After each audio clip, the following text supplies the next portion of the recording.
I'm Mike Porter with East Coast Yacht Sales. If you're watching this and you love boats like we do, please hit the like button and subscribe to our page. Now, this video is going to give you a behind the scenes look at what goes into the building of a Sirena 88. All the boats are built in Turkey. These guys do all of their own manufacturing, so you're going to get a really cool look inside the shops.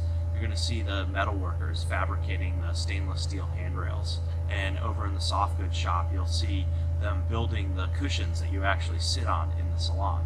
Now, what we see, the design and the quality of construction of the finished product when it's on the water, that's amazing, it's incredible.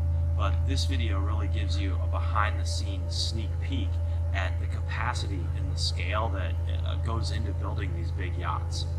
Now, if you have any questions about any of the Sirena models, please feel free to call, text, or email me. My contact information is below the video. You guys are going to love it. Enjoy the video, and we'll see you on the water next time.